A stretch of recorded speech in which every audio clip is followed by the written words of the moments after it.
So after taking a look at this for a little while, I decided to make one additional addition to the bench. And so we've got this bottom board in place. I just want you to see that tick mark I made just to the inside there on both sides. Okay, right inside that rebar. And what I'm gonna do is I'm gonna put a cleat right there on this bench, and that will help us spread the legs. And so I'm gonna make sure it's a real tight fit, and that will help us spread those legs out and give us a lot more stability to the bench. I mean, it's stable just the way it is, you know. I mean, but see that little bit of give, just a little bit of give. But I think by adding those cleats to that bottom board and really snapping those legs tight, that will help give this just a little bit more rigidity. So we're gonna add those cleats, sand up and plane up that bottom board, make it smooth like we did the top one, and this one will be ready to go. I might even stain it, I don't really know just yet. So here's what I was talking about on those cleats. I did add a little bit of glue, put them on a couple staples, and then just reinforced them with the screws. And so this spacing from the outside to outside is 1/8 of an inch bigger than the bench legs as it sits right now. So what that will do is when we put it in, it'll push this leg to the right, it'll push it out and kind of snap in there. So it'll spread those legs a little bit, which in turn will pinch that wood just a little bit more than it already is. So anyhow, that's what we're going to be doing. And of course, if we do take it apart and put it back together at some later point, we'll have to make sure that this distance is the same, because then that will affect our distance on the bottom as well. So let me go ahead and put it in place, and then we'll see what we're talking about. So there it is back in place. So I think you can see how that cleat is pushing up against that side rebar, and then this one is pushing up against this. Now, full disclosure, even though this is 1/8 of an inch, this is not tight like I would really want it. See how that board just kind of, it fits in there perfectly, but it's not tight. It's not really doing the job that I want it to do. So how do we fix that? Well, what we have to do to fix that so it is tight is we got to move this. So we're gonna have to move that in just a little bit, which in turn will move this in. And literally, I'm probably going to move, I'm gonna grab the tape measure, because I just did this by eye earlier. So I'm gonna make it about bring each side in maybe as much as 1/4 inch. But basically that's what's gonna happen. That's gonna move in, it's gonna move in our bottom pieces, and then those cleats will then push our rebar back out and give that a bit more pinch right there. So that's what we're gonna have to do to secure that bottom board a bit more. Let me go ahead and make those adjustments, and I'll show you that. Okay, so what I did is I measured this distance, okay, and I determined we were about 1/8 of an inch off on this end. So I just moved that in. I don't know if you could see, can you see those lines right there? That's where the bar was, and we just nudged it in, just barely. So, yeah, I don't know, maybe 3/8 of an inch, but look, this is what I want to show you. So down here, our cleat is up against our rebar, but look how far off we are here. Okay, you see that distance? So what we're gonna do is we're gonna pull, we're off a good 1/4 of an inch. What we're gonna try is we're gonna try to pull those legs apart enough for that to snap in place. I'm gonna get me a helper, and we're gonna spread those legs, And in turn, we're gonna pinch it right there and pinch it right there. And then that bottom board should lock in nice and solid. Let me get a helper. We'll spread these legs apart and see if we can get it snapped into place.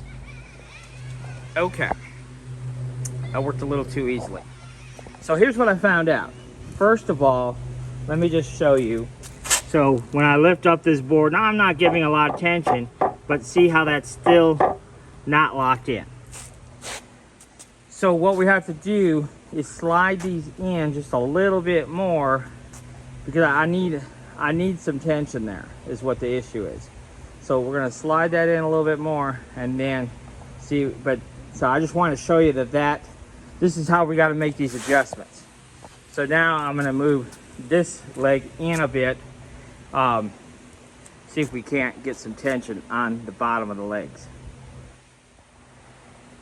So I moved it in. You can see, like, once again, I think you can see those initial tick marks from the rebar. So I just moved it in about the width of a rebar. And now when I lift up on this, there's tension there.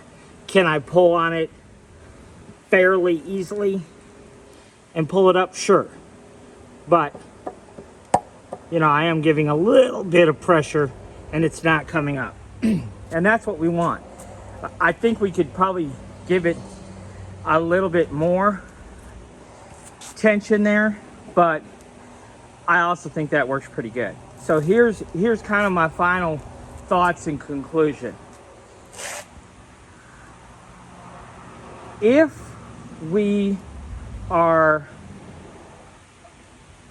using the 10 degree, I say let's figure on using that bottom support board to spread the legs and pinch that wood.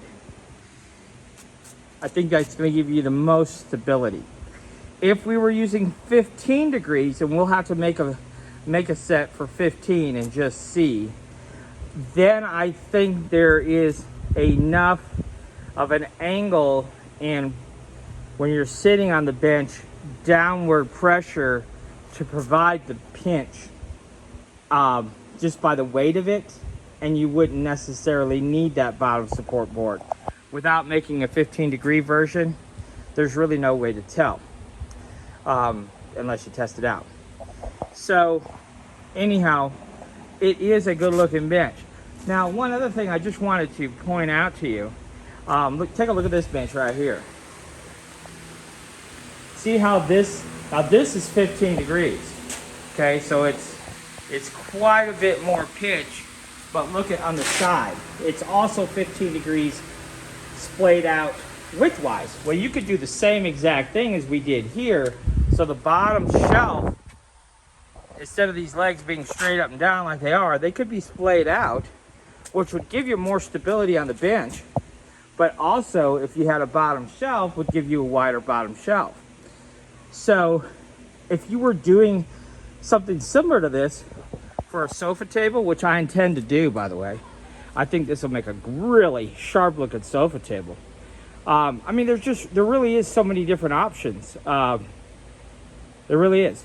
And, but definitely this would make a really great sofa table. But if you did that on the sofa table where you splayed it out, so the shelf on top is a little bit smaller than the shelf on the bottom,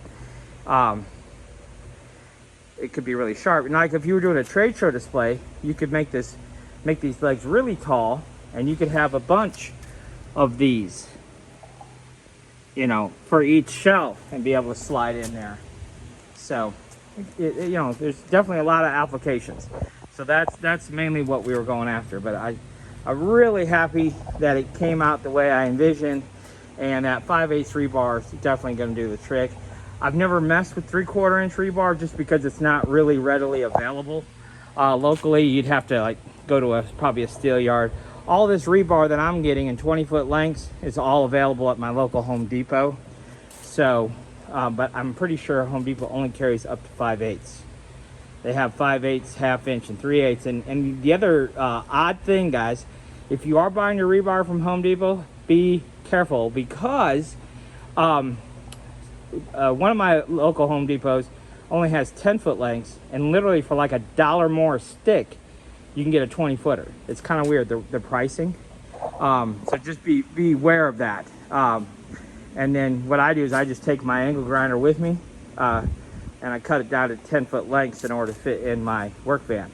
So just keep that in mind. Buy the 20-foot sticks, and cut them in half right there in the parking lot, and you'll save a bunch of money that way too. So that's it for this one. I hope you enjoyed this project. I know I really did enjoy it. I mean, I like it when ideas come together. So it turned out really good. Thanks for watching.